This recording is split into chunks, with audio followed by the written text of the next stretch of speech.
In this video, you're going to learn how to set up linear equations from real-life applications, so word problems. This first one is going to do with a question that you're given a rate and initial value. So this question is dealing with leasing a vehicle. Brian's car costs him $4,000 plus 20 cents per every kilometer driven. The word per is going to indicate your rate.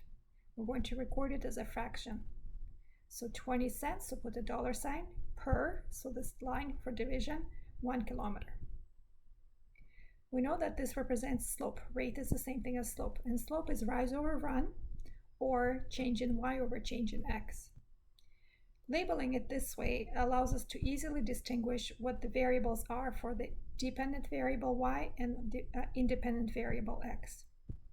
Y is measured in dollars, so let y be total cost. X is measured in kilometers, so we're going to say let x be number of kilometers. Then we have $4,000 represents the initial cost. So initial cost means if you don't drive any kilometers, what do you end up paying? That's equivalent to the y-intercept. We know equation of a line written in y equals mx plus b form is called slope y-intercept form. When you put the values in for slope and y-intercept, you have your equation. Before we do another example, let's discuss other types of forms of lines. So you're familiar with this one, and you're probably familiar with this particular one called standard form. The A, B, and C are supposed to be just integers. In grade 11, you'll learn this notation. So it's basically, this is how you read this. A, B, C, element of, so the symbol is element of.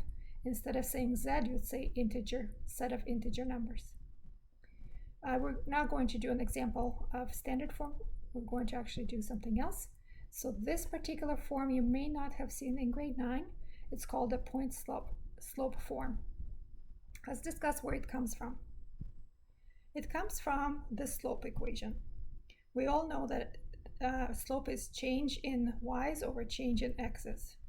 So what we're going to do is remove the index 2 from the y and the x, and these in green will actually represent the variables of the equation itself. Next, we're going to multiply both sides by this denominator. So on the left side, these divide out. On the right side, we have that. And so you can see that this equation and that equation is identical, just rewritten. So I have a preference to use point slope form because it allows me to finish off the question in a much faster way than in the slope y-intercept form. Let's see how it is used. So we're going to have another rate question provided so that you can see a different setup. We have someone is mowing lawns for a summer job. For every mowing job, she charges an initial fee, we don't know what it is, plus $6 for each hour of work. So we're given rate, but we're not told initial fee, but we're given some more information. We're told her total fee for a 4-hour job, for instance, is $32. So let's talk about the word each. Each is like per, so you could have said $6 per hour. So that's your rate of change number. So we can record it as a fraction like before. This represents your slope. So when it's written this way, it's easy to tell. The y value will be dollars, so you could say y be total fee, and x is to do with hours, so let x be number of hours. There's no initial given, as I said.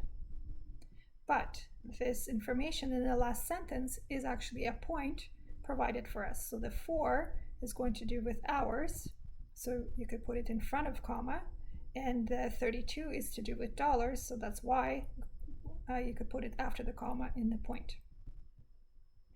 So I'm going to show you how to use this format. It's point slope form. So here's what you do. Where m is, you put your slope, 6. The x, leave alone. The y, leave alone. But then the x1, y1, use the point provided. Just make sure that you put y1 as 32, not the 4. And pretty much you're done. You don't have to do anything with it. You could just say, this is my equation. However, if you would like to see that you can convert this easily into slope y-intercept form, then you can distribute the 6 into the bracket and add 32 to both sides. And you would get this result, which is the slope y-intercept form. To answer the question, what is her initial fee here? You could say $8 is her initial fee because we know the initial value is always the y-intercept, but you can only read it in this format, slope y-intercept form. Let's see another question. We're going to find an equation of a line, but this time the question is phrased in such a way that you're provided 2 random points, so you're not given initial and you're not given rate of change. Kirby had a party and ordered 5 pizzas and had them delivered by Grubhub. The total cost was $43. A few days later, Kent had a party and ordered 9 pizzas and had them delivered by the same company, and the total for him was $73. So in terms of rate, the rate here would be dollars per pizza. And if you look at the dollars per pizza, the first order, 43 divided by 5, if you divide them, you get this much per pizza. But then if you look at the second order, 73 divided by 9, it doesn't give you the same rate. So why would one person get charged more? Something's up here, something's wrong. So because it's not constant slope, what we want to do is think about the fact that it's a line, constant slope. This question is all about lines, so slope has to be constant. So this is the key. In this particular question, the totals 43 and 73, they cover some initial fee too, but we just don't know it. So this division, purely division, doesn't work. So let's set it up in a different way. So let's decide on our variables. The dependent variable is always y, independent is always x. We're going to say let y be total cost and let x be number of pizzas. A point here will be xy. So the first point, or from the first order, we have 5 and 43 provided, and from the second one is 9 and 73 provided. So we have 2 points provided for us. That allows us to find the change in y is 30, because 43 plus 30 is 73, and change in x is 4. So slope is change of y divided by change of x. So you have 30 divided by 4, which is 15 over 2. So now you have your actual rate, how much dollars it is per pizza. But there's probably some cost associated with the delivery, so the initial fee. So let's continue on. We're going to use point slope form and plug in the slope 15 over 2 for m. And one of these points, doesn't matter which one you use, so I'm going to use 5 and 43. 5 goes beside the x here, and 43 goes beside the y. So you could leave it like that, but I'm going to actually distribute it and fix this up to record it into slope y-intercept form, so we can read off the initial value as well. So distributing this in gives us this expression, and adding 43 to both sides. Remember, we have to create lowest common denominator to add fractions. And so we arrive at this slope y-intercept form. So reading off of this, slope here is $7.50 per pizza, and the initial is $5.50. Next question is to do with a graph. Quick review how to create an equation from a graph.